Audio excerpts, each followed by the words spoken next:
Hi guys and welcome back to the channel Deepak Yadav Education. Welcome to the daily current affairs of 19th of May 2022. तो guys आज है तारीख 19 मई 2022 और है Thursday. आज की तारीख से जितने भी मोस्ट इंपॉर्टेंट करंट अफेयर्स बनेंगे उन सभी करंट अफेयर्स को हम लोग डिटेल में डिस्कस करेंगे। तो चलो शुभारंभ करते हैं। बट उससे पहले गाइज अगर आप लोग को इस टॉप न्यूज़ एनालिसिस का पीडीएफ चाहिए तो क्या करना है, नीचे डिस्क्रिप्शन बॉक्स में आप सभी लोगों को पीडीएफ लिंक के नाम से एक लिंक दिया गया है। जैसे उस पर क्लिक करोगे आपको वो एक चैनल पर लेकर चले जाएगा, वहाँ से आप लोग टीएनए के पीडीएफ को डेली बेसिस पर डाउनलोड कर पाओगे। अदरवाइज़ इस तरीके से चैनल नहीं मिल पाता है तो एक और बहुत सिंपल सा तरीका है, डायरेक्टली टेलीग्राम पर जाना, सर्च बॉक्स में टाइप करना दीपक यादव एजुकेशन। जैसे ही आप टाइप करोगे आपके सामने इस प्रकार से ये 3 चैनल्स ओपन हो जाएंगे। एक के आगे आंसर राइटिंग लिखा है, एक के आगे यूपीएससी लिखा है और एक के आगे कुछ नहीं लिखा है, लेकिन यहाँ पर भी आपको 20,000 प्लस सब्सक्राइबर्स मिल जाएंगे। तो तीनों ही चैनल्स को ज्वाइन कर सकते हो, क्योंकि यहाँ पर आपको डेली बेसिस पर टीएनए का पीडीएफ, द हिंदू का पीडीएफ और डेली बेसिस पर आंसर राइटिंग भी करवाई जाती है। एट द लास्ट अगर आप लोग मुझसे कनेक्ट होना चाहते हो तो नीचे डिस्क्रिप्शन बॉक्स में मेरे इंस्टाग्राम आईडी का लिंक मिल जाएगा, वहाँ पर कनेक्ट होकर आप मुझसे अपनी सारी क्वेरीज को पूछ सकते हो। देन स्टार्ट करेंगे डिस्कशन को, लेकिन उससे पहले आप सभी लोगों से हमेशा की तरह एक रिक्वेस्ट है, वो यह है कि वीडियो पर जो लाइक का बटन है उसको दबा देना। एक सपोर्ट आप लोग कर सकते हो। हमने आज का टारगेट भी 2K प्लस लाइक का रखा है, तो 1 सेकंड लगने वाला है, 1 सेकंड में वो बटन आप लोग दबाकर सपोर्ट कर सकते हो। और आपको पता होगा कल का द हिंदू का जो वीडियो है वो काफ़ी लेट हो चुका था, बहुत कम लोग यहाँ पर उसको देख पाए हैं, लेकिन उसमें कोई प्रॉब्लम नहीं है। जिन लोगों को भी रिक्वायरमेंट होती है डेली बेसिस पर वो लोगों ने यहाँ पर इस वीडियो को देख लिया है। अब देखो यार, काफ़ी लेट हो चुका तो उसके पीछे का कारण यह है कि काफ़ी सारे हेल्थ इश्यूज़ मैं परसों से फेस कर रहा हूँ। मेरे ब्रेन में बहुत ज़्यादा प्रॉब्लम हो रही है। इनफैक्ट यहाँ पर हेडेक बहुत ज़्यादा था। मैं यहाँ पर बिल्कुल भी कुछ भी चीज़ों के ऊपर, इनफैक्ट स्क्रीन के ऊपर सही से देख भी नहीं पा रहा था, तो उसकी वजह से यहाँ पर वो वीडियो लेट हो गया था। लेकिन कोई बात नहीं, एनीवे अब वो वीडियो अपलोड कर दिया है तो आपका कुछ भी पेंडिंग नहीं चल रहा है। 2-4 आर्टिकल्स पेंडिंग चल रहे हैं, उनको मैं रेगुलर बेसिस पर जो वीडियोज़ आती हैं उनके अंदर कवर करता हुआ चलूँगा, वो भी यहाँ पर इस वाले वीडियो के। बाकी द हिंदू के अंदर सब कुछ बराबर चल रहा है, आपको पता है, एडिटोरियल डिस्कशन प्रॉपर चलता हुआ नज़र आ रहा है। ओके, देन यहाँ पे यह हमारा एक इंपॉर्टेंट आर्टिकल, सबसे पहला आर्टिकल है जो कि बात करता है फर्टिलाइज़र को लेकर। फर्टिलाइज़र क्या है, जिसको हम लोग खाद बोलते हैं या फिर उत्पादक बोलते हैं, अलग अलग नाम से जाना जाता है। फर्टिलाइज़र की सप्लाई को लेकर कुछ प्रॉब्लम्स देखने को मिल रही हैं। यहाँ पे बहुत सारे क्वेश्चंस भी उठाए गए हैं और साथ ही साथ उन क्वेश्चंस के आंसर भी हमारे पास हैं। ठीक है, कि फर्टिलाइज़र की रिक्वायरमेंट भारत के अंदर कितनी है, कितना भारत यहाँ पर सब्सिडी ले रहा है, प्लस यहाँ पर फर्टिलाइज़र को लेकर क्या क्या प्रॉब्लम्स देखने को मिल रही हैं, भारत यहाँ पर किस किस कंट्री से यहाँ पर ले रहा है, तो वो सारी चीज़ें यहाँ पर मेंशन की गई हैं, उनको हम डिस्कस करने वाले हैं। तो ये आर्टिकल आपका जीएस पेपर 2 और 3 से रिलेट कर पाओगे।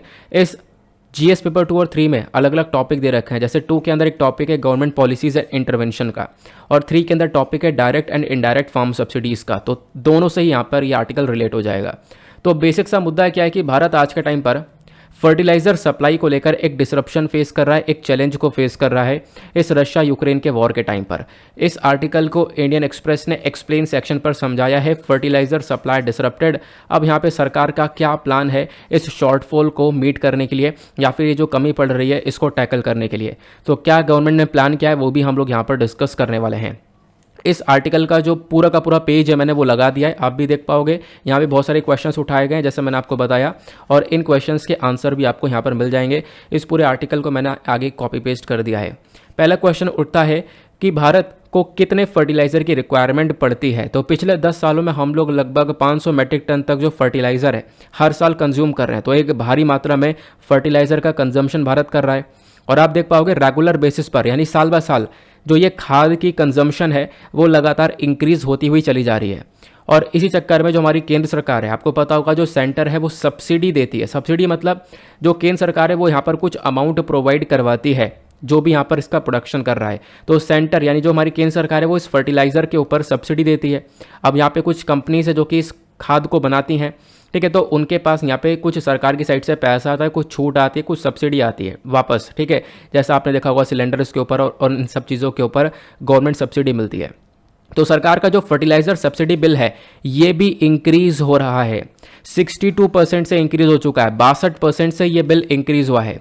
तो आप समझ सकते हो कि हाँ, इंडिया के अंदर फर्टिलाइज़र की रिक्वायरमेंट बड़ी है, यूज़ भी ज़्यादा हुआ है और इसका प्रोडक्शन भी ज़्यादा हुआ है। और इसी वजह से आप देख पाओगे जो बिल है सब्सिडी बिल जो है वो यहाँ पर इंक्रीज़ हुआ है, यानी सब्सिडी भी यहाँ पर ज़्यादा दी गई हैं। और यहाँ पे देखो, जब हम लोग फर्टिलाइज़र की बात करते हैं तो एक तो सिंपल सा यूरिया होता है ना, आपने इसके बारे में सुना होगा। लेकिन कुछ फर्टिलाइजर्स होते हैं जो नॉन यूरिया वाले होते हैं। तो जो नॉन यूरिया फर्टिलाइज़र होता है उसकी जो कॉस्ट है वो काफ़ी बढ़ती हुई नज़र आती है, आप लोग यहाँ पर देख पाओगे, है ना। अब की बार नॉन यूरिया फर्टिलाइज़र की कॉस्ट लगातार बढ़ गई है। नॉन यूरिया फर्टिलाइज़र कौन से होते हैं, जैसे कि एमओपी मतलब म्यूरेट ऑफ पोटाश, या फिर डीएपी डाई अमोनियम फॉस्फेट, ये हमारे नॉन यूरिया फर्टिलाइज़र हैं। इनकी वैरायटीज़ की जो दाम है वो काफ़ी ज़्यादा हैं और बहुत सारे फार्मर्स इसी चक्कर में इनको यूज़ ना कर यूरिया का यूज़ कर रहे हैं। अब यूरिया का जो यूज़ है वो एक लिमिट तक आप कर सकते हो और वो लिमिट यहाँ पे क्रॉस हो जा रही है। यूरिया जितना रिक्वायरमेंट है उससे ज़्यादा आज के टाइम पर यूज़ होता हुआ नज़र आ रहा है। इसी के चक्कर में सरकार ने क्या किया, एक और स्टेप उठाया है। वो स्टेप ये है कि भाई यूरिया के कंजम्पशन को हम लोग कैसे कम करें, क्योंकि आज के टाइम पर जो नॉन यूरिया वाला खाद देखने को मिलता है, डाई अमोनियम फॉस्फेट और ये पोटाश, इसके दाम तो बहुत ज़्यादा हैं। तो इसके ऊपर ध्यान देते हुए जो यूरिया है इसको इंट्रोड्यूस किया, लेकिन एक नए तरीके का यूरिया। वो क्या है, वो है नीम कोटेड यूरिया, जिसके ऊपर नीम का कोटिंग करी गई है। ऐसा खाद जिसके ऊपर नीम की कोटिंग है, और नीम की कोटिंग करने से उस यूरिया से हमारी खेती को क्या क्या फ़ायदा मिलेगा वो भी मैं आप लोगों को बताऊंगा आगे, ठीक है। प्लस यहाँ पे सरकार का एक तरीके से ये भी है कि हम लोग ऑर्गेनिक और जीरो बजट फार्मिंग को प्रमोट करें। तो आज के टाइम पर आप देख पाओगे फर्टिलाइज़र का जो भी रिक्वायरमेंट है इंडिया के अंदर वो तो इंक्रीज़ हुआ है। अब उसके ऊपर किस तरीके से काम किया जा रहा है वो भी आप लोग यहाँ पर देख पा रहे हैं। लेकिन अभी एक डेटा और है हमारे पास, साल 2018-19 से साल 2020-21 के बीच में जब आप लोग देखते हो तो भारत का जो फर्टिलाइज़र इंपोर्ट है, यानी कि जो खाद को हमने इंपोर्ट किया है, जो हम प्रोड्यूस भी करते हैं और हम लोग बाहर से मंगाते भी हैं, तो जो इंपोर्ट है वो बड़ा है। लगभग पहले जो हमारा इंपोर्ट हुआ करता था वो 18.84 मिलियन टन्स का था। आज के टाइम पर ये 20.33 मिलियन टन्स का इंपोर्ट हो चुका है। इन साल के बीच के गैप में लगभग 8% से 8% से यहाँ पर इंपोर्ट इंक्रीज़ हुआ है। साल 2021 की जब हम लोग बात करते हैं तो 1/4 यूरिया का रिक्वायरमेंट सिर्फ और सिर्फ इंपोर्ट किया गया, यानी यूरिया को भी हमने बहुत ज़्यादा इंपोर्ट किया है, बाहर से मंगाया जा रहा है। तो इससे क्या पता चलता है, भारत के अंदर जो रिक्वायरमेंट है इस फर्टिलाइज़र की वो लगातार बढ़ती हुई नज़र आ रही है। इंडिया जो है यूरिया का एक टॉप इंपोर्टर बन चुका है। यूरिया के अलावा यहाँ पे हम लोग डाई अमोनियम फॉस्फेट यानी कि जो नॉन यूरिया फर्टिलाइज़र है, यूरिया एक ऐसा फर्टिलाइज़र है और जो डाई अमोनियम फॉस्फेट या पोटाश है ये नॉन यूरिया फर्टिलाइज़र, आपको ध्यान रखना है। ये अलग अलग प्रकार के खाद आपको देखने को मिलते हैं। तो यहाँ पे बोला गया यूरिया का इंपोर्ट बढ़ रहा है और यूरिया के साथ साथ डाई अमोनियम फॉस्फेट का जो इंपोर्ट है ये भी बढ़ा दिया गया है। और ये बढ़ा या इसलिए गया है क्योंकि हमारा जो एग्रीकल्चर सेक्टर है वो अपने आप में बहुत ज़्यादा बड़ा देखने को मिलेगा। हमारे एग्रीकल्चर सेक्टर को बहुत ज़्यादा ज़रूरत है इन खाद की, और एग्रीकल्चर इतना बड़ा सेक्टर है हमारे कंट्री का कि लगभग 60% जो रोज़गार है वो इसी एग्रीकल्चर सेक्टर के ऊपर डिपेंडेंट है। और हमारे कंट्री की जो इकॉनमी है उसका एक सबसे बड़ा हिस्सा एग्रीकल्चर सेक्टर से ही निकल कर आता है। तो इसी वजह से यूरिया का कंजम्पशन हमारे कंट्री में इंक्रीज़ हुआ। अब मैं आपको बता रहा हूँ फर्टिलाइज़र्स के बारे में, है ना। फर्टिलाइज़र्स जो हैं, जो खाद वगैरह जिसको हम लोग बोलते हैं, मैं आपको स्टार्टिंग बता चुका। फर्टिलाइज़र भी अलग अलग प्रकार के आपको देखने को मिलते हैं। एक होता है नाइट्रोजियस, ठीक है। उसके बाद यहाँ पर एक होता है फॉस्फेटिक जिसको हम लोग डाई अमोनियम फॉस्फेट के नाम से जानते हैं। एक होता है पोटैशिक। तो ये सारे यहाँ पर फर्टिलाइज़र्स होते हैं। अब ये जो फर्टिलाइज़र की क्वांटिटी है, इतनी सारी क्वांटिटी की आवश्यकता हमें क्यों पड़ रही है? इसलिए पड़ रही है क्योंकि भारत का जो एग्रीकल्चरल आउटपुट है वो भी साल ब साल इंक्रीज़ हो रहा है। यानी एग्रीकल्चर का जो प्रोडक्शन है उससे हम लोग को जो मिल रहा है वो भी बढ़ रहा है, और इसी चक्कर में फर्टिलाइज़र की रिक्वायरमेंट भी बढ़ रही है ना। कंट्री को ज़रूरत पड़ रही है फर्टिलाइज़र की। तो ये प्रॉब्लम आज के टाइम पर देखने को मिल रही है फर्टिलाइज़र को लेकर। क्लियर हुआ? तो आप लोगों ने इतना समझ लिया, ये यूरिया कट्टा होता है, आपको पता होगा इसके बारे में। अब फर्टिलाइज़र सब्सिडी के बारे में बात करते हैं, यानी सरकार किस तरीके से काम कर रही है फर्टिलाइज़र को लेकर। तो सरकार जो है सब्सिडी देती है इसके ऊपर, यानी कि आप प्रोड्यूस करो, उसके बदले में आपको यहाँ पर कुछ पैसा भी दिया जाता है। ये यहाँ पर सरकारी सब्सिडी हम लोग कहते हैं। सरकार यहाँ पे एक सब्सिडी देती है फर्टिलाइज़र प्रोड्यूसर्स को, ताकि हम लोग इस यूरिया को अफोर्डेबल बना सकें, इसके दाम थोड़े से कम हो जाएं, है ना। फार्मर्स को थोड़ा सा अफोर्डेबल वे में यहाँ पर मिल जाए, हर एक व्यक्ति यहाँ पर इसको अफोर्ड कर पाए आराम से। और यहाँ पर इसी चक्कर में जो फार्मर्स हैं वो इन फर्टिलाइज़र्स को एक बिलो मार्केट रेट पर खरीद पाते हैं, क्योंकि यहाँ पे सरकार जो एक सब्सिडी देती है, एक अच्छा खासा पोर्शन यहाँ पे सरकार के थ्रू दिया जा रहा है। वो इंडियन एक्सप्रेस के आर्टिकल में मेंशन किया गया। अभी जो सब्सिडी है ये यूरिया और नॉन यूरिया फर्टिलाइज़र दोनों पे दी जा रही है, ठीक है। जो हमारी केंद्र सरकार है वो यूरिया फर्टिलाइज़र पे सब्सिडी देती है। किसको? जो फर्टिलाइज़र मैन्युफैक्चरर्स हैं जो कि यहाँ पर इसको बना रहे हैं। अब इसके प्रोडक्शन के कॉस्ट पर ये सब्सिडी मिलती है, ठीक है। हर एक प्लांट पर जितना प्रोडक्शन हो रहा है उसके हिसाब से सरकार इनको सब्सिडी दे देती है। उसी प्रकार से नॉन यूरिया फर्टिलाइज़र के ऊपर सब्सिडी दी जाती है। जो मैक्सिमम रिटेल प्राइस होता है यानी कि एमआरपी जिसको हम लोग बोलते हैं, है ना, आपके प्रोडक्ट के पीछे एमआरपी लिखा हुआ होता है ना, मैक्सिमम रिटेल प्राइस जो है किसका, नॉन यूरिया फर्टिलाइज़र का। ये कौन तय करता है, ये वहाँ की कंपनीज ही तय करती हैं, ठीक है। ये आप लोग ध्यान रख सकते हो। तो नॉन यूरिया फर्टिलाइज़र पर जो भी प्राइस होता है वो कंपनीज तय करती हैं, और जो हमारी सरकार होती है वो यहाँ पर कुछ टन्स के ऊपर सब्सिडी वगैरह देती है, ताकि यहाँ पर जो प्राइस है उसको थोड़ा सा रीजनेबल बनाया जा सके, प्राइस को थोड़ा सा कंट्रोल किया जा सके। क्लियर हुआ? तो यहाँ पर इसके बारे में ज़रूर ध्यान रखना। तो ये सब्सिडी जो है यूरिया नॉन यूरिया फर्टिलाइज़र्स के ऊपर दी जा रही है, ताकि इनके दाम थोड़े से यहाँ पर कम होकर मार्केट में उतर सके ये, और इसको हर एक व्यक्ति यहाँ पर अफोर्ड कर पाए। जो हमारे मेजर फार्मर्स है, फार्मर्स ही लेंगे इसको, तो फार्मर्स अफोर्ड कर पाएँ, क्योंकि उनको खेती में इस खाद की आवश्यकता पड़ेगी। अब जो ये नॉन यूरिया फर्टिलाइजर्स है, इसके एग्जाम्पल मैं ऑलरेडी बता चुका हूँ, डायमोनियम फॉस्फेट और पोटाश, ये सारे हमारे नॉन यूरिया फर्टिलाइज़र हैं। और जितने भी नॉन यूरिया फर्टिलाइज़र देखने को मिलते हैं ये सब एक स्कीम के अंडर में कवर किए जाते हैं, जिसका नाम है न्यूट्रिएंट बेस्ड सब्सिडी स्कीम। तो इसके बारे में भी एक बार ध्यान रख सकते हो। क्लियर हुआ? अब क्वेश्चन यह है कि फर्टिलाइज़र जो सप्लाई हम लोगों को देखने को मिल रही है, इसके ऊपर पेंडेमिक यानी कोरोना का क्या इम्पैक्ट पड़ा, क्योंकि फर्टिलाइज़र की सप्लाई प्रॉपर हो नहीं पा रही है। हमारे देश में भी फर्टिलाइज़र प्रॉपर आ नहीं पा रहा है। मैंने आपको बताया हम लोग इंपोर्ट करते हैं, चाइना से हम लोग बहुत सारा फर्टिलाइज़र खरीदते हैं, चाइना के अंदर बहुत सारा प्रोडक्शन होता है इस खाद का। अब इस पेंडेमिक का इम्पैक्ट ये पड़ा कि जो हमारा इंपोर्ट है उसके अंदर आप लोग देख पाओगे एक बहुत ज़्यादा प्रभाव पड़ा है इंपोर्ट की। जब आप लोग यहाँ पर देखोगे तो चाइना एक मेजर चाइना यहाँ पर एक मेजर एक्सपोर्टर रहा है। यानी मैंने आपको बताया कि जो चाइना है, चाइना से हम लोग बहुत सारा खाद को खरीदते हैं, लेकिन क्या हुआ, चाइना ने धीरे धीरे अपने एक्सपोर्ट को कम कर दिया कोरोना की वजह से, क्योंकि चाइना को खुद यहाँ पे फर्टिलाइज़र की आवश्यकता पड़ी, तो इसने एक्सपोर्ट को अपना कम कर दिया, प्रोडक्शन इनका कम हुआ, और इसकी वजह से पता है इम्पैक्ट किसके ऊपर पड़ा, इम्पैक्ट पड़ा इंडिया के ऊपर। क्यों? क्योंकि इंडिया भी यहाँ पर डिपेंडेंट था, बहुत सारी कंट्रीज से हम लोग ये फर्टिलाइज़र परचेज कर रहे थे। इनफैक्ट चाइना से हम लोग 40 से 45% तक का जो ये फॉस्फेटिक है इसको इम्पोर्ट कर रहे थे, ये हम लोग यहाँ से परचेज कर रहे थे। अब चाइना ने अपनी तरफ से एक्सपोर्ट कम कर दिया, तो भारत के ऊपर इसका इम्पैक्ट देखने को मिला। इसके अलावा यहाँ पर जैसे ही, क्योंकि मैंने आपको बताया चाइना एक बहुत बड़ा मार्केट कैप्चर करके बैठा है, बहुत सारा खाद सप्लाई करता है दुनिया भर में। अब कोविड टाइम में यहाँ पे चाइना ने अपने एक्सपोर्टर को कम कर दिया, बोला कि हम लोग अब यहाँ पर नहीं बेचने वाले, तो इसकी वजह से जो डिमांड है वो लगातार बढ़ गई। यूरोप के अंदर, America, Brazil, south east Asia, सभी जगह पर यहाँ पर फर्टिलाइज़र की डिमांड बढ़ जाती है, और डिमांड के साथ साथ आप देख पाओगे डिमांड इंक्रीज हो रही है और उसके सप्लाई के ऊपर एक तरीके से रोक लग गई है। तो ये बवाल मचा था पेंडेमिक के अंदर में, ये पेंडेमिक का इम्पैक्ट पड़ा है इस फर्टिलाइज़र सप्लाई को लेकर। क्लियर हुआ? आई होप आप लोग को एक क्लैरिटी मिल चुकी है इस पूरे टॉपिक को लेकर। फिर उसके बाद ये एक बहुत इंपॉर्टेंट पॉइंट है, फर्टिलाइज़र को लेकर सरकारी कुछ इनिशिएटिव्स है, बहुत सारे इनिशिएटिव है, उसमें से एक मेजर इनिशिएटिव ये भी है। यहाँ पे हमने क्या किया, हो क्या रहा था, जो नॉन यूरिया फर्टिलाइज़र इसके दाम लगातार इंक्रीज हो रहे थे, फार्मर्स इसको अफोर्ड कर नहीं पा रहे थे, तो इसकी जगह पर सिर्फ यूरिया का इस्तेमाल कर रहे थे, और एक लिमिट से ज़्यादा यूरिया इस्तेमाल करना भी हार्मफुल हो सकता है। तो इसके लिए यहाँ पर क्या हुआ, यूरिया जो है नीम कोटिंग करके लेकर आया गया, यानी जो नीम होता है ना, नीम की कोटिंग कर दी गई यूरिया के ऊपर। अब यहाँ पे ये सरकारी एक इनिशिएटिव था, इसका क्या फ़ायदा होगा, तो डिपार्टमेंट ऑफ फर्टिलाइज़र ने इसको मैंडेटरी कर दिया, ये ज़रूरी कर दिया कि भाई जो भी डोमेस्टिक प्रोड्यूसर हैं, जो भी यहाँ पे यूरिया का प्रोडक्शन कर रहे हैं, वो नीम कोटेड करेंगे, उसके ऊपर नीम की एक कोटिंग होनी चाहिए।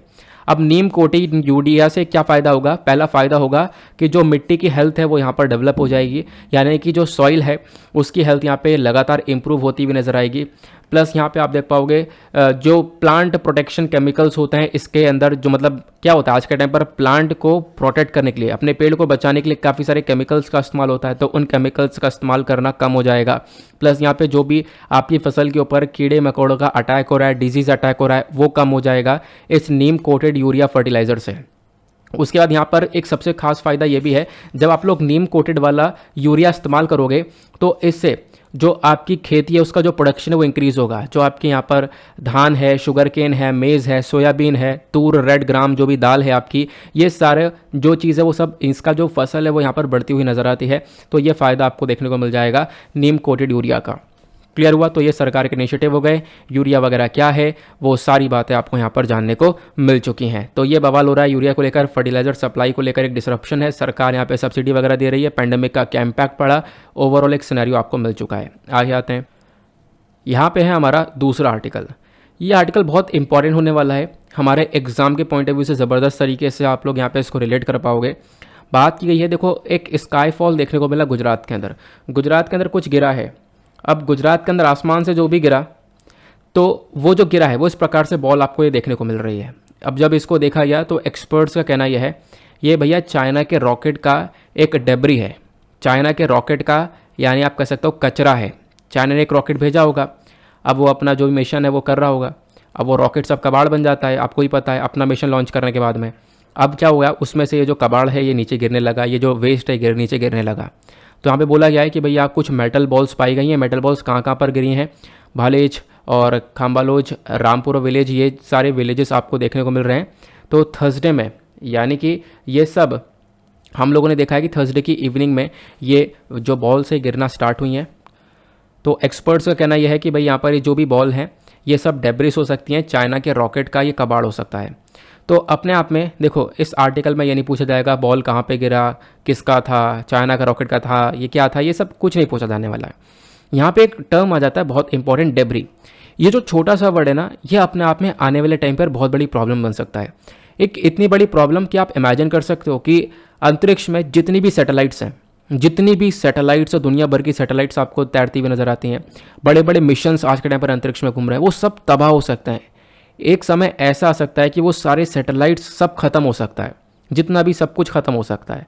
कहोगे ऐसा कैसे? तो यहाँ पर उसके पीछे कारण बनेगा ये स्पेस डेब्रिस, यानी अंतरिक्ष का कचरा।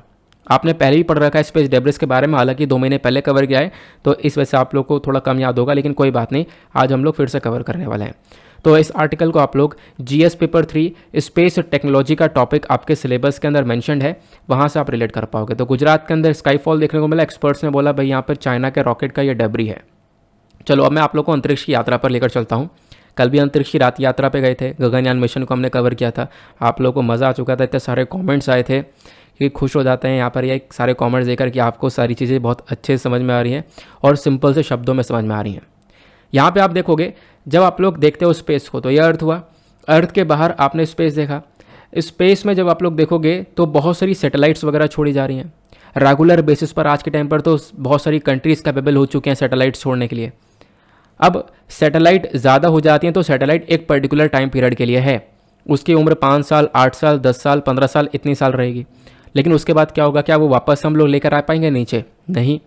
तो वो सब यहाँ पे जो अंतरिक्ष उसमें तैरता हुआ ये कूड़ा बन जाता है।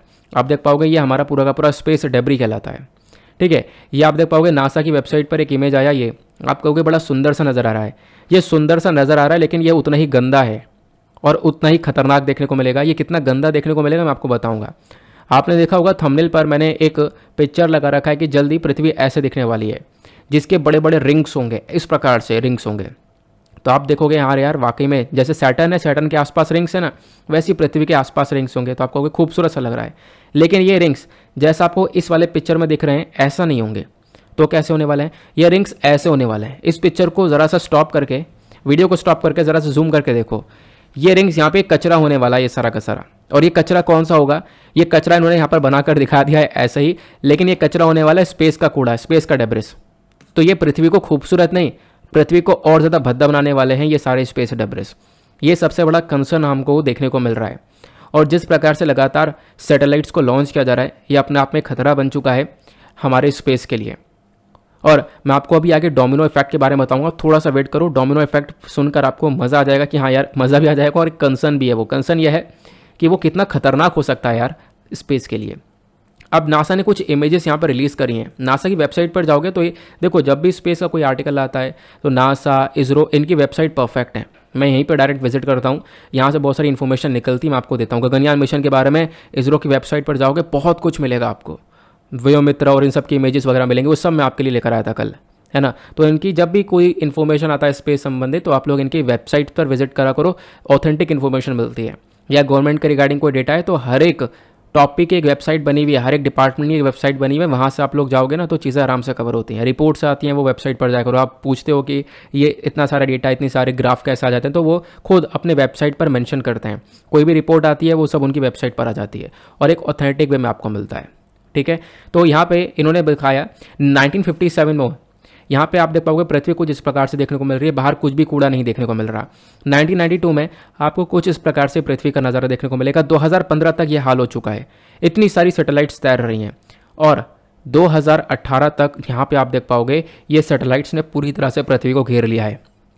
और नासा ने बोला 2030 तक देखो सिचुएशन ऐसी भी हो सकती है, अभी कुछ साल और लगेंगे, हालात ये हो सकते हैं। और ये जितना ज़्यादा यहाँ पे कूड़ा बढ़ेगा, जितना ज़्यादा कचरा बढ़ेगा, उतना ही ज़्यादा यहाँ पर खतरा बढ़ेगा। अब इसको हम लोग स्पेस डेब्री के नाम से भी जानते हैं और स्पेस जंक भी हम लोग बोलते हैं। स्पेस का कचरा जो स्पेस जंक और डेब्री है, इसके अंदर क्या क्या होता है, स्पैंड रॉकेट स्टेजेस। मतलब क्या होता है मैं आपको समझाता हूँ। मान लो यहाँ पे हमारा एक रॉकेट है, ठीक है, हमने क्या किया, इस रॉकेट को GSLV PSLV हम लोग रॉकेट भेजते हैं। यहाँ पे इस रॉकेट के अंदर बूस्टर्स होते हैं। कल मैंने आपको पूरी अच्छे से यहाँ पर पूरी कहानी समझाई है। अब मान लो हमने रॉकेट को लॉन्च किया, हमारा एक सैटेलाइट लॉन्च होना है। हमने सैटेलाइट जो रखा था रॉकेट के पेलोड में रखा था। अब इस रॉकेट ने अच्छे से अंतरिक्ष को रीच किया, अपने सैटेलाइट को लॉन्च कर दिया, मिशन ले लिया, पूरी तरह से कंप्लीट हुआ मिशन। अब ये रॉकेट कहाँ जाएगा, क्या वापस से आएगा नीचे? नहीं, ऊपर ही ये कचरा बन जाएगा, ऊपर ही ये यहाँ पर कंकड़ बन जाएगा, तैरता रहेगा, कचरा बन जाएगा। अब यहाँ पर इसके जो अलग अलग स्टेजेस है ये सब कचरा बन जाता है, तो ये सब आसमान में तैरता रहता है। इसी को हम लोग स्पेस जंक और स्पेस डेब्रिस बोलते हैं। ये तो हुई बात रॉकेट की। इसके अलावा हम लोग सैटेलाइट्स को भेजते हैं। सैटेलाइट एक समय बाद डेड हो जाती है, उसका टाइम पीरियड खत्म हो जाता है, तो वो भी क्या बन गया, अंतरिक्ष का कचरा बन गया, ठीक है।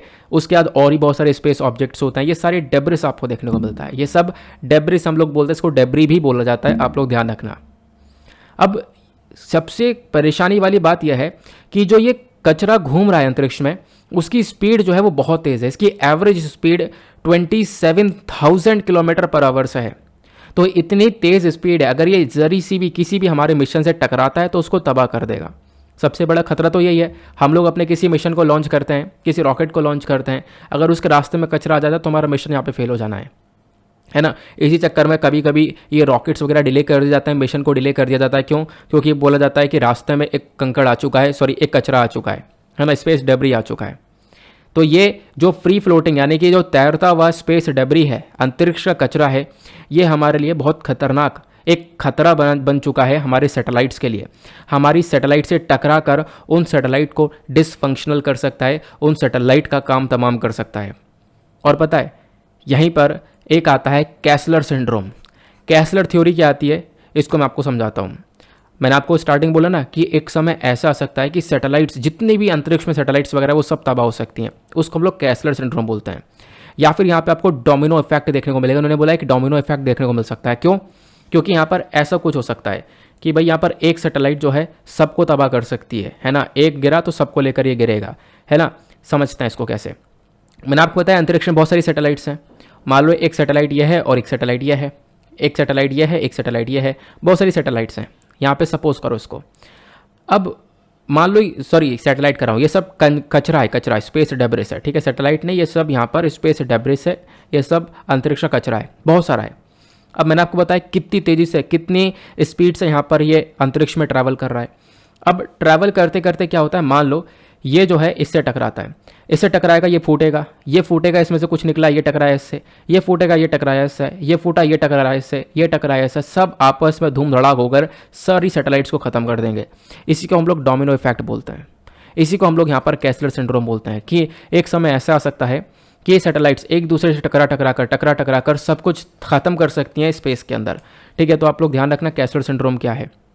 अब आपका क्वेश्चन ये है, क्या इसका कोई सोल्यूशन नहीं हो सकता? अब सोल्यूशन देखते देखते इसरो ने एक काम किया है, वो है नेत्रा प्रोजेक्ट। आपको इसके बारे में पता होना चाहिए। नेत्रा प्रोजेक्ट के ऊपर काम किया है इसरो का। प्रोजेक्ट नेत्रा क्या है, आओ इसको थोड़ा सा डिस्कस करते हैं। ये भी आपको बताओ, ओवरऑल जब हम आर्टिकल पढ़ रहे हैं तो उसको पूरे डिटेल से यहाँ पर खोद के पढ़ लेंगे, सारी इन्फॉर्मेशन मिल जाएगी। ये भी इसरो की वेबसाइट पर मेंशन्ड है, यहाँ पे आप लोग इसके बारे में पढ़ पाओगे, लेकिन आपको सारा एनालिसिस यहीं पे मिल जाएगा। जो ये प्रोजेक्ट नेत्रा है, ये एक अर्ली वार्निंग सिस्टम होने वाला है। यानी क्या होगा, हम लोग को पहले से वार्निंग देगा। हम लोग मान लो कोई सैटेलाइट लॉन्च करने वाले हैं, हमारी सैटेलाइट को क्या खतरा हो सकता है, स्पेस का कूड़ा रास्ते में आ रहा है, ठीक है, तो उसको हम लोग डिटेक्ट कर पाएंगे इस प्रोजेक्ट नेत्रा से। अब प्रोजेक्ट नेत्रा की आवश्यकता क्यों है, मैंने आपको बताई दिया कि भाई आज के टाइम पर इतना सारा कचरा हो चुका है जो कि इतनी स्पीड से घूम रहा है। अगर हमारे जरे से भी सैटेलाइट से टकराया, मिशन पूरी तरह से ख़त्म हो जाना है, जिसमें बहुत सारा पैसा लगाया गया है। तो आने वाले टाइम पर यहाँ पर ये फ्यूचर में हमारे लिए खतरा बन सकता है। तो इस टकराव को रोकने के लिए, यहाँ पर इस टकराव को रोकने के लिए ये काम किया गया है, ठीक है। प्रोजेक्ट नेत्रा को लाया गया। तो प्रोजेक्ट नेत्रा क्या करेगा, हमारे स्पेस के एसेट्स को प्रोटेक्ट करेगा, टकराने से बचाएगा। क्लियर हुआ? आई होप आप लोगों ने यहाँ पर इसको काफ़ी अच्छे से समझा। तो नेत्रा के अंदर जो इसरो है ये क्या करने वाला है, तो इसमें बहुत सारी चीज़ें करने वाला है। कनेक्टेड रडार्स होंगे, टेलीस्कोप, डेटा प्रोसेसिंग यूनिट होगा, कंट्रोल सेंटर होगा, ये सब कुछ चीज़ें होने वाली हैं। और इतना खास ये प्रोजेक्ट होने वाला है कि ये छोटे से छोटा और बड़े से बड़े कचरे को डिटेक्ट कर पाएगा। आप खुद यहाँ पर देखो कि जो नेत्रा है, ये प्रोजेक्ट इतना तगड़ा होने वाला है कि अगर मान लो कोई कंकड़ है, कंकड़ बार बार बोल देता हूँ, कोई कचरा है, उसका साइज यहाँ पर 10 सेंटीमीटर का है, यानी कि 10 सेंटीमीटर का छोटा सा है, या फिर उसकी रेंज 3400 किलोमीटर की है, ठीक है। कितना भी बड़ा हो, कितना ही छोटा हो, हर एक साइज के कचरे को यहाँ पर ट्रैक करने में मदद करेगा ये नेत्रा प्रोजेक्ट। और ये जो नेत्रा है, इसके जो एफर्ट्स होने वाले हैं, ये इंडिया को यहाँ पर आप कह सकते हो कि एक इंटरनेशनल लेवल पर रिकग्निशन देगा, एक पहचान देगा, ठीक है। क्योंकि इंटरनेशनल लेवल पर इसके ऊपर बहुत कम काम किया गया, तो भारत एक कंट्री ऐसा बनेगा जो कि स्पेस के कूड़े को डिटेक्ट करेगा और वार्निंग देगा। उसके हिसाब से हम लोग अपने सैटेलाइट्स को लॉन्च करेंगे और हमारा जो नुकसान है वो होने से बच जाएगा। क्लियर हुआ? अब यहाँ पे यूपीएससी ने साल 2016 में इसी को लेकर एक क्वेश्चन पूछा स्पेस को लेकर, वो था मंगलयान से संबंधित। क्या है कि मंगलयान को लॉन्च किया गया था इसरो के थ्रू। अब मंगलयान को लॉन्च किया इसरो के थ्रू, इसी को लेकर 3 स्टेटमेंट दिए गए। बताना ही है कि तो कौन सा स्टेटमेंट करेक्ट है। पहला स्टेटमेंट ये बोलता है कि मंगलयान को हम लोग मार्स ऑर्बिटर मिशन के नाम से भी जानते हैं, तो करेक्ट है, हमने इसके बारे में काफ़ी बार पढ़ रखा है। दूसरा यहाँ पर स्टेटमेंट बोलता है, यहाँ पर इसी के साथ में इंडिया सेकेंड कंट्री बन चुका है जिसके पास में यहाँ पर स्पेस क्राफ्ट है जो कि मार्स को ऑर्बिट कर रहा है। यूएसए के बाद में इंडिया दूसरी कंट्री बना है। तो क्या ये सही है? या फिर थर्ड ऑप्शन ये बोलता है कि इंडिया इसी के साथ में यानी मंगलयान मिशन को लॉन्च करते ही एक लौता देश बन चुका है जिसने सक्सेसफुली यहाँ पर मार्स के स्पेस क्राफ्ट ऑर्बिट को यहाँ पर काम किया, इसके ऊपर काम किया और पहली बार में ही यहाँ पर पहले अटेम्प्ट में इसको कर दिखाया। तो हाँ, ये भी सही है क्योंकि हमने देखा है कि पहले अटेम्प्ट में भारत का ये क्लियर हो चुका है। तो यहाँ पर दूसरे वाले में कन्फर्मेशन नहीं है, लेकिन पहले और तीसरे में बिल्कुल कन्फर्मेशन है। तो यहाँ पर सी वाला हम लोग करेक्ट लगा सकते हैं। जो सी है 1 और 3 only is the correct answer. Clear हुआ? तो इसके बारे में ध्यान रखना। चलो आगे आते हैं अगले आर्टिकल की तरफ।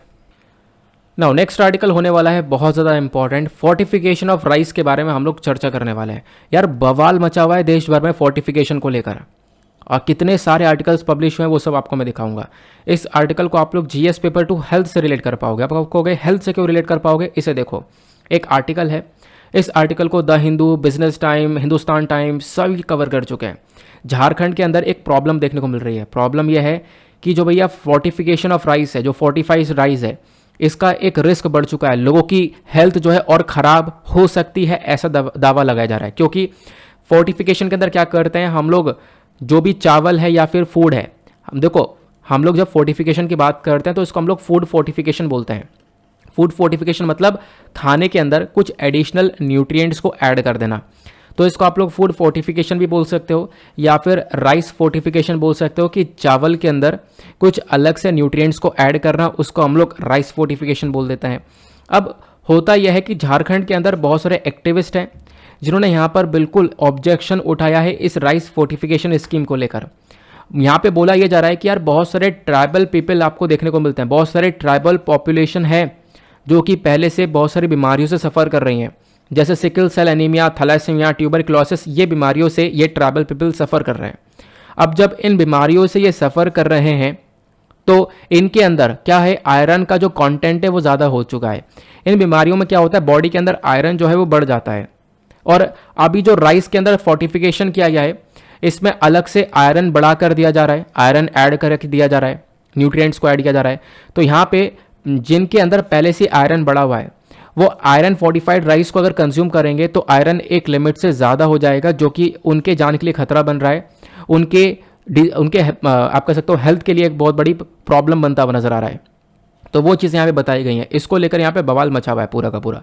ये आप देख पाओगे, ये आर्टिकल ये है, ठीक है। फिर उसका एक आर्टिकल यहाँ पर पब्लिश हो रहा है, ये एक और न्यूज़ ये निकल कर आती है, ये आप देख पाओगे, ये कल की न्यूज़ है 18 मई की। यहाँ पर कल की न्यूज़ ये निकल कर आती है कि जो फोर्टिफाइड राइस है इसमें सर्वे होता है, यहाँ पर एक डर निकलता है प्लास्टिक राइस का। तो जो फोर्टिफिकेशन है, फिर इसका इंडियन एक्सप्रेस का ये आर्टिकल है। तो बहुत सारे आर्टिकल्स ऑलरेडी पब्लिश हो चुके हैं फोर्टिफिकेशन के ऊपर, हमने इसके बारे में पहले पढ़ रखा है, लेकिन एक प्रॉपर इन्फॉर्मेशन भी आपको यहाँ पर मिलनी चाहिए। वो सारी इन्फॉर्मेशन हम लोग यहाँ पे कवर करेंगे। आखिरकार फोर्टिफिकेशन होता क्या है, कैसे किया जाता है, क्या प्रोसेस होता है, ठीक है, इंडिया के अंदर क्या कंडीशन है इसको लेकर, भारत के पास क्या कैपेसिटी है, क्या टेक्नोलॉजीज़ का हम लोग यूज़ करते हैं, वो सारी इन्फॉर्मेशन मैं आप लोग को यहाँ पर दे दूंगा। तो फोर्टिफिकेशन होता क्या है, पहले हम लोग इस कॉन्सेप्ट को क्लियर करेंगे। देखो FSSAI ने, यानी कि food safety and standard authority of India ने इसको एक्सप्लेन किया। फोर्टिफिकेशन क्या होता है कि जब हम लोग जानबूझकर अपने फूड प्रोडक्ट के अंदर, यानी खाने के अंदर, कोई ज़रूरत माइक्रो न्यूट्रिएंट्स को अलग से ऐड कर देते हैं, उसी को फोर्टिफिकेशन बोला जाता है। मान लो चावल है, अभी इसके अंदर कोई भी अलग से न्यूट्रिएंट्स नहीं है, तो हमने अलग से उसको ऐड कर दिया ऊपर से, तो वो क्या कहलाएगा, वो फोर्टिफिकेशन कहलाएगा। अब इससे क्या होगा, इससे ये होगा कि लोगों की हेल्थ डेवलप होगी। ऑब्वियस ही बात है, इसके अंदर न्यूट्रिएंट ज़्यादा ऐड करके दिए जा रहे हैं, तो लोग इसको कंज्यूम करेंगे, तो उनका जो हेल्थ है वो डेवलप होता हुआ नजर आएगा, बहुत सी बीमारियों से वो बचते हुए नजर आएंगे। तो ये तो होता है सिंपल सा एक फोर्टिफिकेशन, आपने इसको समझ लिया।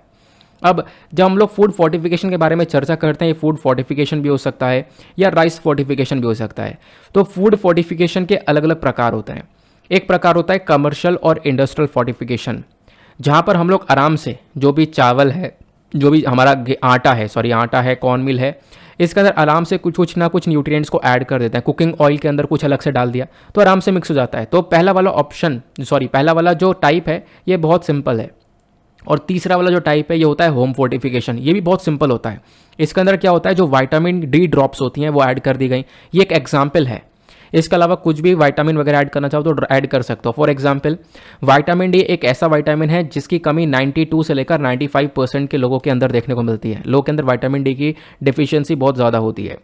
अब एक चीज़ आप ये भी देखो, होता क्या है, यहाँ पर लोग इसी कमी को पूरा करने के लिए विटामिन डी का सप्लीमेंट यूज़ करते हैं, उसके ड्रॉप्स यूज़ करते हैं, है ना। तो होता क्या है, मान लो यहाँ पे कोई भी फूड कंज्यूम कर रहे हैं, कुछ भी खा रहे हैं, इसके अंदर 2 ड्रॉप टपका दी और इसको मिला दिया और उसका यहाँ पे फूड को कंज्यूम कर लिया। तो यही तो है फोर्टिफिकेशन, कि खाने के अंदर अलग से न्यूट्रिएंट्स को ऐड कर देना, ये फोर्टिफिकेशन की डेफिनेशन है। तो पहला और तीसरा सिंपल सा यहाँ पर प्रकार है फोर्टिफिकेशन का। एक आता है सेकंड वाला, ये होता है बायो फोर्टिफिकेशन। ये थोड़ा सा कॉम्प्लेक्स हो जाता है। यहाँ पे क्या होता है, हम लोग न्यूट्रिशनल वैल्यू बढ़ाते तो हैं खाने की, लेकिन कैसे। मान लो हमारे पास 2 प्लांट्स हैं, ठीक है। अभी जो 2 प्लांट्स हैं इनके अंदर न्यूट्रिएंट लेवल बहुत कम है, इन दोनों की आपस में ब्रीडिंग करवा देंगे। ब्रीडिंग करवाने के में क्या होगा, हमारे पास एक नया प्लांट मिलेगा जिसके अंदर न्यूट्रिएंट्स बहुत ज़्यादा होंगे। तो इसको हम लोग बोलते हैं बायो फोर्टिफिकेशन। क्लियर हुआ। तो ये 3 प्रकार के फूड फोर्टिफिकेशन होते हैं। अब क्वेश्चन ये है कि हम लोग यहाँ पे चावल के बारे में चर्चा कर रहे हैं, क्योंकि चावल के फोर्टिफिकेशन को लेकर बवाल चल रहा है। तो जो चावल का फोर्टिफिकेशन है वो कैसे किया जाता है, इसको थोड़ा सा हम लोग समझते हैं। सबसे पहली चीज़ देखो, राइस के अंदर जो फोर्टिफिकेशन है, राइस के अंदर कुछ माइक्रो न्यूट्रिएंट्स को ऐड किया जाता है अलग अलग प्रोसेस से। जैसे कुछ कोटिंग हो गई, ऊपर से कोटिंग कर दी गई, डस्टिंग कर दी गई ऊपर से। लेकिन एक तीसरा प्रोसेस होता है वो एक्सट्रूजन। तो पहला दूसरा ऑप्शन यहाँ पर जो प्रोसेस है वो बिल्कुल आसान सा है, लेकिन तीसरा प्रोसेस जो है एक्सट्रूजन का, ये थोड़ा सा कॉम्प्लेक्स है। लेकिन एक्सट्रूजन प्रोसेस ही सबसे ज़्यादा यूज़ किया जाता है। जो लास्ट वाला प्रोडक्शन ये देखने को मिलता है, राइस को प्रोड्यूस करने के लिए, फोर्टिफाइड राइस को लाने के लिए, उसमें हम लोग एक्सट्रूजन का इस्तेमाल करते हैं। यहाँ पे एक मशीन का इस्तेमाल किया जाता है जिसका नाम है एक्सट्रूडर मशीन। इससे बोला जाता है भारत के अंदर सबसे बेस्ट टेक्नोलॉजी है, इसके अलावा कोई दूसरी टेक्नोलॉजी नहीं है राइस के अंदर फोर्टिफिकेशन करने के लिए। अब इसमें होता क्या है, चलो इसको समझते हैं। ये आपको पिक्चर दिख रहा है। इस पिक्चर के अंदर पहले स्टेप के अंदर क्या हुआ, हमने टूटे फूटे चावल उठाए, जो यहाँ पे छोटे मोटे टूटे हुए चावल हैं, इनको पीस लिया गया, इनका आटा बना दिया गया, यानी राइस फ्लोर, चावल का आटा मिल गया। अब हमारे पास ये चावल का आटा आ गया। चावल के आटे में हमने माइक्रो न्यूट्रिएंट्स जो हमको ऐड करने थे वो हमने इधर से मिला दिए, इधर से पानी मिलाया, इधर से आटा मिला दिया, सबको घोल कर मिला दिया, सबका पूरी तरह से घोल बना दिया और उसको एक्सट्रूजन मशीन में डाल दिया, जहाँ पे टेम्परेचर बढ़ जाएगा। ठीक है, अब यहाँ पे टेम्परेचर बढ़ाकर इसके अंदर कुछ कुकिंग कैरेक्टरिस्टिक्स डालकर फिर उसका इसको बाहर निकाला जाएगा। अब जब बाहर निकालते हैं तो हम लोग को इस मशीन से जब ये बाहर निकल कर आता है तो कर्नल की फॉर्म में मिलता है। कर्नल फॉर्म क्या होती है, तो आप देख पाओगे ये कुछ इस प्रकार से चावल हम लोग को मिल जाएगा। अब इसमें क्या हुआ, चावल भी है ये और इसमें हमने न्यूट्रिएंट्स भी अलग से ऐड कर दिए हैं। तो ये होता है हमारा एक्सट्रूजन वाला प्रोसेस। यही यहाँ पर भारत के अंदर सबसे ज़्यादा इस्तेमाल किया जाता है और ये भारत के अंदर सबसे बेस्ट टेक्नोलॉजी कहलाती है, ये आपको ध्यान रखना है। अब एक्सट्रूजन टेक्नोलॉजी काम कैसे करती है मैं ऑलरेडी आपको बता चुका हूँ, वो इन्फॉर्मेशन दी गई है। कर्नल्स आ गए, सुखाया, ठंडा किया, ठीक है। तो आप यहाँ पे देख पाओगे, इसको हम लोग काफ़ी लंबे समय तक यूज़ कर सकते हैं। ये सारी बातें यहाँ पे बताई गई हैं। और इनकी जो लाइफ होती है ना, जो हम लोग को कर्नल्स मिलते हैं, यानी कि ये वाले जो चावल मिलते हैं एक्सट्रूडर मशीन से जो निकल कर आते हैं, इनकी लाइफ जो है 12 महीने तक होती है। तो आप लोग ये भी ध्यान में रख सकते हो, 12 महीने तक हम लोग यूज़ कर सकते हैं। और कुछ हमारे पास एक प्रॉपर गाइडलाइन है, उन गाइडलाइंस के मुताबिक बात करें तो यहाँ पे बोला जाता है ये जो हमारे पास ये वाला जो चावल मिलता है जो एक्सट्रूजन प्रोसेस से निकलता है, इसकी जो लेंथ और ब्रेड्थ है, लेंथ इसकी 5 mm की होनी चाहिए और ब्रेड्थ यहाँ पर 2.2 mm की होनी चाहिए, ये यहाँ पर मेंशन किया जाता है। अब एक और क्वेश्चन आता है कि भाई यहाँ पर इतना बवाल करने की आवश्यकता क्या है, ये फोर्टिफिकेशन करने की क्यों ज़रूरत पड़ गई, ऐसे ही दे दो, क्या दिक्कत है? नहीं, देखो ऐसे नहीं दे सकते, क्योंकि आज के टाइम पर जब आप लोग देखोगे, इन पॉइंट्स को पढ़ोगे तो आपको समझ में आ जाएगा कि हाँ फोर्टिफिकेशन की आवश्यकता है। सबसे पहला पॉइंट, भारत के अंदर माल न्यूट्रिशन एक हाई लेवल पर चल रहा है। माल न्यूट्रिशन मतलब जो कुपोषण है, विमेन के अंदर, बच्चों के अंदर जो माल न्यूट्रिशन है, माल न्यूट्रिशन मतलब आप समझते हो ना कि अच्छा खाना नहीं मिल पाया उनको, एक पोषण भरपूर उनके बॉडी के अंदर खाना नहीं किया, जिसकी वजह से उनकी ग्रोथ नहीं हो पा रही है। तो विमेन और चिल्ड्रन सबसे ज़्यादा सफ़र कर रहे हैं इस प्रॉब्लम से। तो इस प्रॉब्लम को दूर किया जा सकता है इस फोर्टिफिकेशन से। ऑब्वियस ही बात है, चावल के अंदर कुछ न्यूट्रिएंट्स ऐड होंगे तो वो एडिशनल न्यूट्रिएंट्स इनके बॉडी के अंदर जाएंगे, बॉडी के अंदर ग्रोथ होनी चालू होगी। तो पहली तो ये ज़रूरत बन जाती है। दूसरी ज़रूरत क्या बनती है, फूड मिनिस्ट्री के अकॉर्डिंग अगर हम लोग बात करें तो हर दूसरी वेमेन जो है हमारे देश में एनीमिक है, एनीमिया से सफ़र कर रही है। एनीमिया से सफ़र करना मतलब उनके बॉडी के अंदर आयरन की कमी है, ब्लड की पहले से कमी आपको देखने को मिल रही है। और हर तीसरा बच्चा चाइल्ड स्टंटेड है। स्टंटेड मतलब उसकी उम्र के हिसाब से उसकी हाइट बहुत कम है। हाइट इसलिए कम है क्योंकि उसको एक प्रॉपर खाना नहीं मिला, कुपोषण सा यहाँ पे वो सफ़र कर रहा है। तो इसकी वजह से हम लोग यहाँ पर फोर्टिफिकेशन करके इनको एक अच्छा खाना दे सकते हैं। उसके बाद यहाँ पे बोला गया जो फोर्टिफिकेशन है फूड का एक सबसे अच्छा तरीका है, सुटेबल मेथड है। यहाँ पे हम लोग इसका बहुत आराम से यूज़ करके माल न्यूट्रिशन से, कुपोषण से लड़ सकते हैं। तो एक सबसे बेस्ट मेथड देखने को मिलेगा। और जो चावल है, चावल इंडिया का सबसे ज़्यादा यूज़ करा जाने वाला एक खाद्य पदार्थ है, खाने के लिए हम लोग यूज़ करते हैं, सबसे ज़्यादा यूज़ किया जाता है। लगभग यहाँ पर आप कह सकते हो कि 2/3 जो पॉपुलेशन इंडिया की वो चावल को कंज्यूम करती है। अगर मैं आप लोग को एक डेटा बताऊँ तो हर महीने जो हर एक व्यक्ति है वो यहाँ पर लगभग 6.8 kg के आसपास जो चावल है इसको कंज्यूम कर लेता है। तो चावल एक अच्छा ऑप्शन है जिसके अंदर हम लोग फोर्टिफिकेशन कर न्यूट्रिएंट्स को ऐड कर लोगों को दे सकते हैं और लोगों के बॉडी के अंदर न्यूट्रिशन लेवल को इंक्रीज़ कर सकते हैं। क्लियर हो गया? आई होप आपको यहाँ पर ये सारी बातें बहुत अच्छे से क्लियर हो रही है। एक प्रॉपर एनालिटिकल एनालिसिस आपको मिल रहा है ताकि आप चीज़ों को अच्छे से समझ सको। आप इसको इंटरव्यू में भी यहाँ पे कोट कर सको, प्लस अपने एग्जाम में, प्रीलिम्स, मेंस सभी जगह पर आपको हेल्प करें। अब फोर्टिफिकेशन का क्या क्या स्टैंडर्ड होता है ये आप लोग यहाँ पर इसको जानने की आवश्यकता नहीं है, इसको स्किप कर सकते हो। क्वेश्चन ये है कि सर यहाँ पे इतना बवाल कर दिया गया, फोर्टिफिकेशन हो चुका है, तो हो सकता है यहाँ पर कुकिंग का प्रोसेस चेंज करना पड़ जाए। हो सकता है भाई एक स्पेशल तरीका हो इस चावल को बनाने का जो फोर्टिफिकेशन आया है। तो ऐसा कुछ भी नहीं है। यहाँ पे फोर्टिफाइड राइस और नॉर्मल राइस दोनों सिमिलर होते हैं, दोनों आपको दिखने में सेम लगेंगे, फिजिकल प्रॉपर्टी सेम होती हैं। अब यहाँ पर क्या होता है, कुकिंग का लेवल भी यहाँ पर सेम होता है, सब कुछ बिल्कुल सेम होता है। तो यहाँ पर इसमें कोई परेशानी वाली बात नहीं है, आराम से काम किया जा सकता है।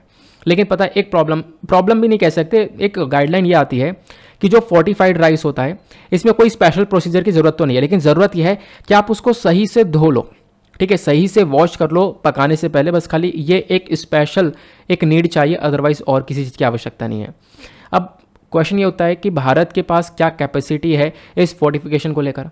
देखो हमारे प्राइम मिनिस्टर ने लास्ट ईयर यानी पिछले साल की बात एक अनाउंसमेंट किया था। इन्होंने बोला कि लगभग 2700 राइस मिल्स को इंस्टॉल कर दिया गया है, चावल की मिलों को इंस्टॉल कर दिया गया है, जो कि क्या करेंगे, राइस को फोर्टिफाइड करके हमें देंगे, न्यूट्रिएंट्स को ऐड करके देंगे। तो ये पिछले साल 2700 मिल थी, लेकिन इंडिया की जो कैपेसिटी है वो बढ़ती हुई चली जा रही है। यहाँ पे बोला गया जो एक्सट्रूजन वाला, यानी कि मैंने आपको बताया ना कर्नल वाला, जो कि मैंने मशीन से निकालते हैं, मशीन में आटा मिलाते हैं, न्यूट्रिएंट्स ऐड मिलाते हैं, मैंने आपको उसके बारे में जो बताया था, ठीक है। इसका जो प्रोडक्शन है वो लगातार इंक्रीज़ हो रहा है। यहाँ पे बोला गया पिछले 2 साल में यहाँ पे प्रोडक्शन बढ़कर पहले 7,250 टन था, इससे बढ़कर 60,000 टन तक का ये प्रोडक्शन पहुँच चुका है। तो इंडिया की कैपेसिटी जो है वो लगातार इंक्रीज होती हुई चली जा रही है in terms of rice fortification. आगे आते हैं।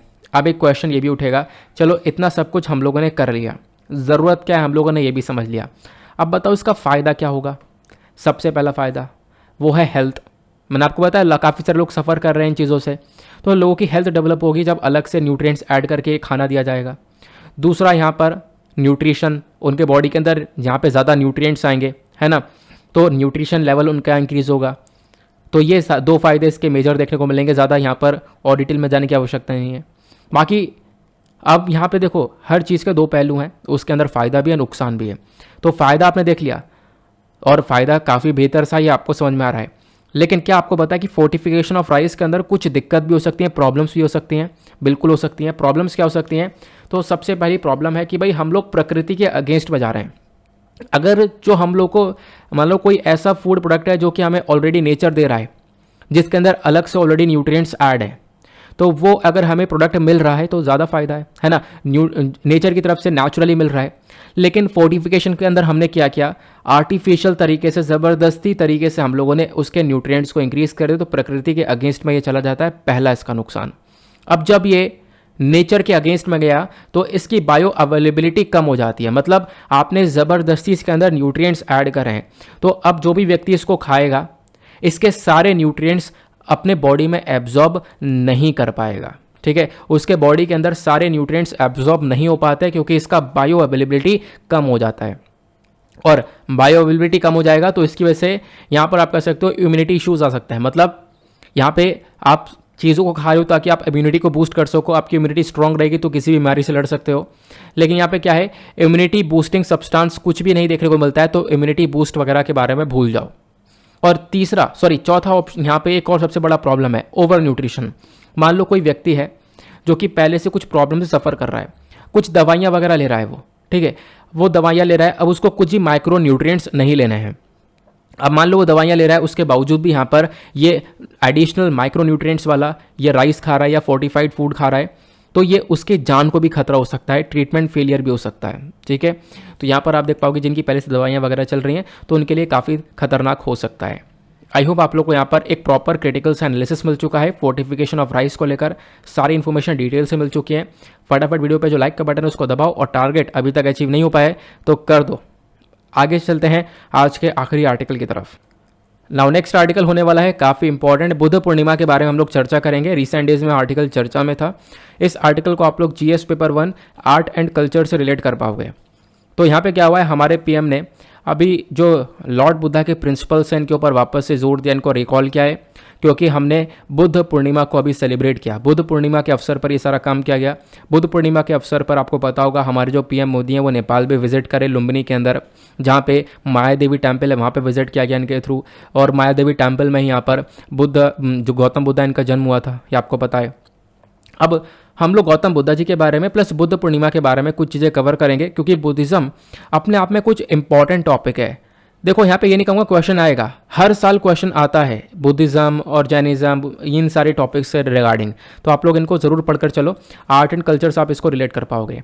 अगर हम लोग यहाँ पे बुद्ध पूर्णिमा के बारे में चर्चा करें तो बुद्ध पूर्णिमा को हम लोग सेलिब्रेट करते हैं ताकि गौतम बुद्ध जी का जो बर्थ है उसको हम लोग मार्क कर सकें। तो गौतम बुद्ध जी के बर्थ वाले दिन ही यहाँ पे हम लोग बुद्ध पूर्णिमा को सेलिब्रेट करते हैं। गौतम बुद्धा वो हैं जिन्होंने बुद्धिज़्म को फाउंड किया था, और यहाँ पे आप कह सकते हो यहाँ पे जो ये बुद्ध पूर्णिमा है इसको हम लोग वैसाख के नाम से भी जानते हैं।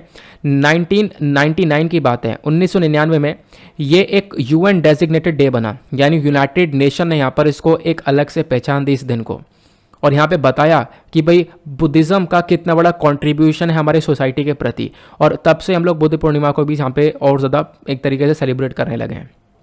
प्लस जो बुद्ध पूर्णिमा वाला दिन है इसको ट्रिपल ब्लेस्ड डे बोला जाता है। यहाँ पर 3 बड़े बड़े इवेंट हुए थे। क्या इवेंट था? तथागत गौतम बुद्धास बर्थ, यानी कि गौतम बुद्ध का जन्म हुआ था, पहला यहाँ पर इवेंट। दूसरा यहाँ पे आप देख पाओगे एनलाइटमेंट, गौतम बुद्धा ने यहाँ पर एक तरीके से एनलाइटमेंट किया था, एनलाइटमेंट को अटेन किया था। तीसरा महापरिनिर्वाण, यहाँ पर गौतम बुद्धा जी की डेथ भी हुई थी। तो ये ट्रिपल ब्लेस्ड डे यहाँ पर इसी वजह से जाना जाता है। जो बुद्ध पूर्णिमा है ये फुल मून नाइट के दिन यहाँ पे आता है, लगभग यहाँ पर पूरी चांद की रात आपको ये देखने को मिलती है। ये अप्रैल से मई के महीने में बुद्ध पूर्णिमा आपको देखने को मिलेगा। और जब भी बुद्ध पूर्णिमा होता है ये एक गैजेटेड हॉलीडे है, यानी कि पूरे भारत में छुट्टी होती है। और जो बहुत सारे डिवोटीज़ होते हैं, बहुत सारे यहाँ पे भक्त आपको देखने को मिलेंगे, वो सब महाबोधि टेम्पल पहुँचते हैं। महाबोधि टेम्पल जो कि यूनेस्को वर्ल्ड हेरिटेज साइट है, ये आपको बिहार के अंदर जो बोध गया है वहाँ पर देखने को मिलेगा। तो बुद्ध पूर्णिमा वाले अवसर वाले दिन यहाँ पे बहुत सारे जो डिवोटीज़ हैं वो इस मंदिर पहुँचते हैं। बोधि टेम्पल एक लोकेशन है जहाँ पर लॉर्ड बुद्धा ने एनलाइटमेंट को अटेन किया था। ठीक है, जो स्पिरिचुअल है, वो स्पिरिचुअलिज्म है, उसको एक्सपीरियंस किया था, आप ये कह सकते हो। तो इस वजह से यहाँ पर ये टेम्पल बहुत इंपॉर्टेंट बन जाता है।